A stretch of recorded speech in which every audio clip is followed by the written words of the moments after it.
परम सत्कारयोग साथ संगत जी, सारे ही रसना पवित्र करिए ते आखिए तान श्री सतगुरु जगजीत सिंह जी, तान श्री सतगुरु उदय सिंह जी। साथ संगत जी, साखी ਅੱਜ ਦੀ ਸੰਬੰਧਿਤ ਹੈ ਸੰਤ ਲਖਬੀਰ ਸਿੰਘ ਜੀ ਸਿਰਸਾ। आज ਦੀ साखी हिंदी भाषा ਵਿੱਚ है। संत लखबीर सिंह जी का विवाह दिल्ली में हुआ था।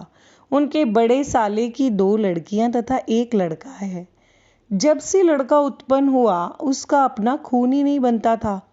डॉक्टरों का कहना था कि उसके अंदर रक्ताणुओं की कमी थी। यही कारण था कि उसका अपने आप खून नहीं बनता था।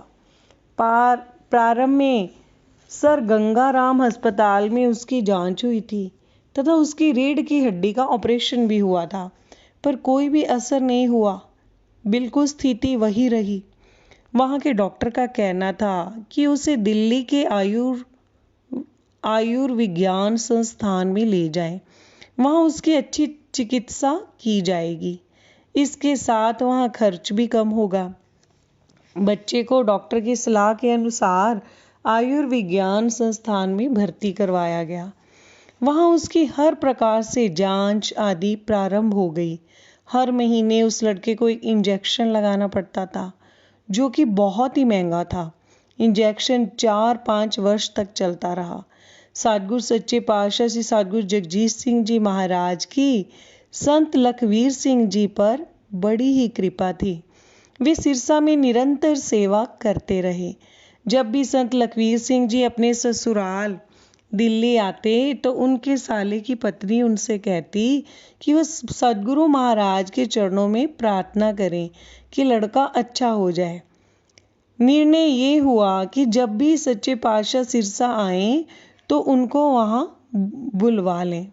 सब सदगुरु जी की कृपा होनी थी और दुखों का अंत होना था। सदगुरु जी का सिरसा जाने का कार्यक्रम बना। संत जी ने अपने साले को सूचना भेजी कि वो लड़के को लेकर वहां आ जाए। संत जी के लेखनानुसार उनका साला बच्चे को लेकर वहां पहुंच गया। वहां पहुंचकर संत लखबीर सिंह ने बच्चे को लेकर सदगुरु जी के चरणों में प्रार्थना की। वो कहने लगे, हे गरीब निवाज, इस बच्चे पर कृपा करो और इस बेचारे को रोग से मुक्त कर दो। उन्होंने सच्चे पातशाह जी के चरणों में प्रार्थना की कि इस बच्चे का खून नहीं बन रहा। उन्होंने ये भी कहा कि डॉक्टरों का कहना है कि वह 20 से 22 वर्ष तक ऐसे ही रहेगा। अब सब लोग दवाइयों से हार गए हैं। अब आप ही अपनी परम कृपा से बच्चे को रोग मुक्त कर दो। सतगुरु सच्चे पातशाह जी ने बच्चे की ओर अपनी कृपा दृष्टि डाली। उन्होंने कहा कि डॉक्टरों की पर्चियां आदि सब कागज लेकर वे भैणी साहेब पहुंचे। संत जी ने सदगुरु महाराज की आज्ञा सिर आंखों पर ली, माथा टेका और वापिस आ गए। ईश्वर इच्छा की बात है, सदगुरु जी के श्री भैणी साहेब दर्शनों के लिए वे श्री भैणी साहेब ना जा सके। कुछ समय के बाद सदगुरु सच्चे पातशाह जी फिर दिल्ली पधारे। तब संत लखबीर सिंह के साले की पत्नी ने सदगुरु महाराज के चरणों में प्रार्थना की। इस पर सदगुरु जी कहने लगे कि उन्हें श्री भैणी साहब आने के लिए कहा गया था, वे वहां पर क्यों नहीं आए। कुछ दिनों के बाद संत जी का साला अपने परिवार के साथ और संत लखबीर सिंह जी को साथ लेकर श्री भैणी साहब गया। वह डॉक्टरों की पर्चियां आदि कागज पत्तर भी साथ ले गए, क्योंकि श्री भैणी साहब गए बिना सदगुरु जी की कृपा ना होगी। उन्होंने लड़के को लेकर फिर सच्चे पातशाह के चरणों में प्रार्थना की। सदगुरु अपने सेवक रछपाल सिंह से पूछने लगे, इनका क्या करना है। इस पर रछपाल सिंह कहने लगा, सदगुरु महाराज कृपा तो आपने ही करनी है। फिर सदगुरु महाराज ने आदेश दिया कि इन्हें रोपड़ में वैद्य सरदार सिंह बर्मा वाले के पास भेजो। इस पर रछपाल सिंह ने उन्हें बताया कि वे रोपड़ में जाएं और हकीम सरदार सिंह बर्मा वाले को दिखाएं। वे डॉक्टरी पर्चियां आदि भी साथ ले जाएं। सदगुरु महाराज का आदेश पाकर संत लखबीर सिंह, उनका साला और पत्नी बच्चे को साथ लेकर रोपड़ चले गए। वहां वे वैद्य सरदार सिंह के घर पहुंचे। वैद्य सरदार सिंह पहले बर्मा में रहते थे। वहाँ उन्होंने चीन की जड़ी बूटियों का ज्ञान प्राप्त किया हुआ था। उन्होंने वन औषधियों से दवाई बनाकर वो रोगियों की चिकित्सा करते थे। उन्हीं वन औषधियों से दवाई बनाकर वह रोगियों की चिकित्सा करते थे।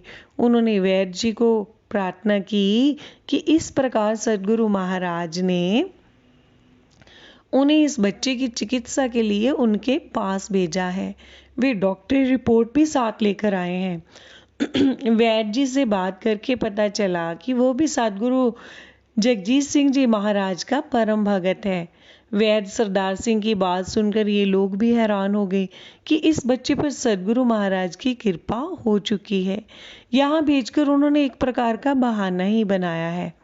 कृपा तो सद्गुरु स्वयं करते हैं, परंतु उसका श्रेय स्वयं न लेकर किसी और को देते हैं। वैद्य जी ने आगे बताया कि इस रोग का इलाज तो लंबा था, पर अब इसकी कोई भी आवश्यकता नहीं रही। इस प्रकार ये लोग वहां से वापस दिल्ली आ गए। संत लखवीर सिंह को पूरा विश्वास हो चुका था कि सद्गुरु महाराज ने बच्चे पर अपनी अपार कृपा करके उसे पूर्णतया रोग मुक्त कर दिया है। परंतु उनके साले की पत्नी प्रभु की इस माया को समझ नहीं सकी। वास्तव में प्रभु की माया को समझ पाना हर एक के बस की बात नहीं होती। महाकवि सूरदास जैसे संत पुरुषों ने कहा है, अब मैं नाचियो बहुत गोपाल, काम क्रोध को पहरी चोलना, निंदा शब्द रसाल। अर्थात हे प्रभु, मैं तो साधारण बुद्धि का जीव हूँ, काम क्रोध में लिपटा पड़ा हूँ, राग द्वेष मुझे प्रिय है, दूसरे की निंदा चुगली करने में सुख प्राप्त होता है। उस स्थिति में मैं उस परम सच्चिदानंद की माया का पार कैसे पा सकता हूँ। संत लखवीर सिंह के साले की पत्नी सोचती रही कि वैद्य जी ने उसके बच्चे को कोई दवाई क्यों नहीं दी। अज्ञानी पुरुष उस अकाल पुरुष की माया को नहीं समझ सकता। वो सद्गुरु का शरीर हाड़ मांस का बना हुआ तो देखता है, पर ये नहीं जान पाता कि उसमें ज्योति वही उस परम पुरुष की है जो गुरु नानक देव जी में थी। वहीं सद्गुरु सच्चे पातशाह परम परमेश्वर मानव तन धारण करके आए हैं और साध संगत जन साधारण का कल्याण कर रहे हैं या भगत जनों के दुख दूर कर रहे हैं। वे एक अवतारी पुरुष हैं, जनमानस को सन्मार्ग गामी बना रहे हैं। श्री भागवत गीता में भगवान स्वयं कहते हैं, यदा यदा ही धर्मस्य ग्लानिर्भवति भारतं अभ्युत्थानं धर्मस्य तदात्मानं सृजाम्यहम् परित्राणाय साधूनां विनाशाय च दुष्कृतां धर्म संस्थापनार्थाय संभवामि युगे युगे। अर्थात जब जब भी संसार में लोगों का धर्म पर से विश्वास उठ जाता है, तो मैं धर्म को पुण्य स्थापित करने के लिए, संत जनों की रक्षा करने के लिए, बुराइयों का नाश करने के लिए युग युग में अवतार लेता हूँ। कलयुग में कभी वह गुरु नानक के रूप में पधारे और कभी गुरु गोविंद सिंह के रूप में, कभी गुरु राम सिंह जी महाराज के रूप में और कभी सच्चे पातशाह सद्गुरु परम परमेश्वर अकाल ज्योति दया के समुद्र जन जन के हृदय की भाषा पाने में समर्थ महाराज श्री सद्गुरु जगजीत सिंह जी के रूप में। अगले महीने दिल्ली के आयुर्वेद संस्थान के डॉक्टर ने फिर टीका लगा दिया। उससे अगले महीने डॉक्टरों ने फिर पूरी जांच की। वे सब देखकर हैरान रह गए। उन्हें विश्वास ही नहीं हो रहा था कि वह बालक पूरी तरह से सामान्य और रोग मुक्त हो गया था। उसके अंदर अपना खून बनने लग गया था। इस प्रकार यह डॉक्टरी चिकित्सा के इतिहास का एक चमत्कार ही था। डॉक्टर बच्चे के माता पिता को बधाई देने लगे कि ये जो कुछ भी हुआ है किसी दैवी शक्ति का ही चमत्कार है। इतनी सफलता प्रदान कर पाना किसी मनुष्य के सामर्थ्य से बाहर की बात है। उन्होंने लिख दिया कि बच्चा अब पूरी तरह से रोग मुक्त है। इसे अब इंजेक्शन या टीके की कोई भी आवश्यकता नहीं। डॉक्टरों ने फिर पूछा कि उन्होंने बाहर से किसी दूसरी दवा का सेवन किया था? तो माता पिता ने बताया कि उन्होंने कोई भी दवा नहीं दी। सब कृपा सच्चे पातशाह श्री सद्गुरु जगजीत सिंह जी महाराज की ही है। सारे ही आंक लिए। धन धन श्री सद्गुरु जगजीत सिंह जी।